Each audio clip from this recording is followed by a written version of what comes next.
శకుంతలారెడ్డి ఎక్కడ ఉంటారు మీరు? నాది సూర్యాపేట డిస్ట్రిక్ట్ సేవదల్లో పనిచేస్తా. సేవదల్ సూర్యాపేట డిస్ట్రిక్ట్ ప్రెసిడెంట్ ని. నా పేరు కేతిరెడ్డి శకుంతలారెడ్డి. ఈ రోజు జూబ్లీ ఎలక్షన్స్ కి సంబంధించి సోమాడిగూడ డివిజన్ లో ఎల్లారెడ్డి నగర్ లో నేను క్యాంపెయినింగ్ చేస్తున్నా. డోర్ టు డోర్ ప్రచారంలో పాల్గొనడం జరుగుతుంది 3-4 డేస్ నుంచి. కానీ ఇక్కడ వచ్చే స్పందన చాలా బాగుంది.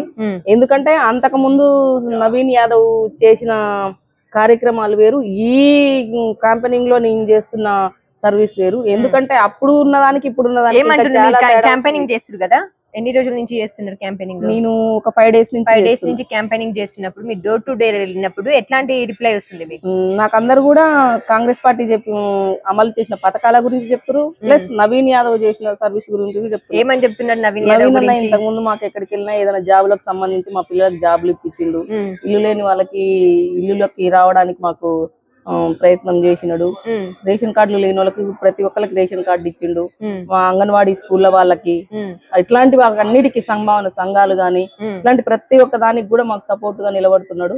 మేము తప్పకుండా నవీన్ యాదవ్ గెలిపించుకుంటామని ప్రతి ఒక్కరు ఇంటికాడికి వెళ్ళగానే అదే చెప్తున్నారు. ఎందుకంటే బీఆర్ఎస్ ప్రభుత్వం 10 సంవత్సరాలు వచ్చి ఏం చేయలేదు, ఏం మురగబెట్టింది లేదు, ఉద్యోగాలు ఇస్తాడు, డబుల్ బెడ్రూమ్లు ఇల్లు ఇస్తాడు, ఇలాంటివన్నీ చెప్పి కూడా ఏది కూడా అమలు పరచలేదు మాకు. ఇప్పుడన్నా కాంగ్రెస్ ప్రభుత్వం వచ్చిన తర్వాత వచ్చిన 2 ఏళ్లలోనే కనీసం 5 పథకాలు అమలైనవి. ఈ రోజు ప్రతి ఒక్క మహిళ కూడా నవీన్ అన్నకి సపోర్ట్ గా అన్నలాగా భావించి మేము అందరం ఓట్లు వేస్తా ఉంటాం. ఎందుకు వేస్తున్నారు మేము అని అడుగుతుంటే కాంగ్రెస్ ప్రభుత్వం వచ్చింది, కాంగ్రెస్ ప్రభుత్వంలో బీఆర్ఎస్ ఇస్తానన్న ఏవి ఇవ్వకుండా మా కాంగ్రెస్ ప్రభుత్వం వచ్చినాక ప్రతి ఒక్క పథకాలు అమలవుతున్నాయి. ఫస్ట్ బస్సు సౌకర్యం ఎక్కడికి వెళ్ళినా కూలీ చేసుకునే వాళ్ళు చాలా మంది ఉంటారు స్లమ్ ఏరియాలలో. వాళ్ళు ప్రతి ఒక్కరు కూడా కూలికి పోయే వాళ్ళు ఏం చేస్తారు, కూలికి పోయి 200 ఛార్జీలకని ఆటోలు పెట్టుకొని అవి చేసుకుని పోసుకున్నాయి. ఇప్పుడు ఎక్కడికి వెళ్ళినా బస్ సౌకర్యం ఫ్రీ వస్తుంది, ఆ 200 మిగిలిపోతున్నాయి వాళ్ళకి. ఎక్కడికి వెళ్ళినా ఇంట్లో సరుకులు తెచ్చుకోవడానికి అవి సరిపోతున్నాయి.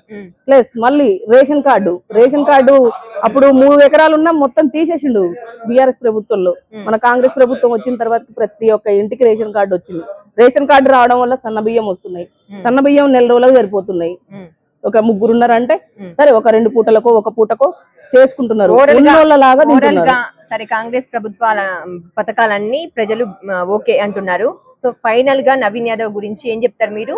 జూబ్లీ హిల్స్ నియోజకవర్గంలో కాంగ్రెస్ పార్టీ గెలవబోతుందా? మీరు చేసిన సర్వేలో భాగంగా? నేను చేసిన సర్వేలో భాగంగా గ్రౌండ్ రిపోర్ట్ ప్రకారం గెలిచే క్యాండిడేట్ కే కాంగ్రెస్ పార్టీ టికెట్ ఇచ్చింది.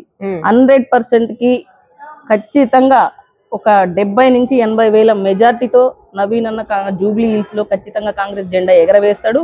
వేసి ప్రతి ఒక్కరు కూడా మేము ఎందుకు ఇక్కడే క్యాంపెయినింగ్ చేసి ఇక్కడే ఉంటున్నాం అంటే లాస్ట్ రోజు వరకు ఉండి పోలింగ్ అయిన తర్వాతకి ఎలక్షన్ రిజల్ట్ వచ్చినాక కూడా శుభాకాంక్షలు తెలియజేసుకొని వెళ్ళాలనే పట్టుదలతో ఇక్కడే ఉండి మేము పని చేసుకుంటున్నాం. ప్రతి ఇంటికి వెళ్తే కూడా నవీన్ అన్న పేరు ఎక్కడన్నా చూడండి మీరు, ఎక్కడికి వెళ్ళినా బయటికి వెళ్తే నవీన్ అన్న ఎక్కడన్నా బీఆర్ఎస్ దుమ్ములో కొట్టుకొని పోయింది. ఏదైనా మారుమూలను ఉంటే ఈ దెబ్బతోటి మొత్తం జూబ్లీ హిల్స్ లో ఆ బీఆర్ఎస్ కూడా తెలంగాణలో లేకుండా పోతుంది. ఖచ్చితంగా కాంగ్రెస్ పార్టీ జెండా ఈ జూబ్లీ హిల్స్ లో ఎగురుద్ది. ఓకే.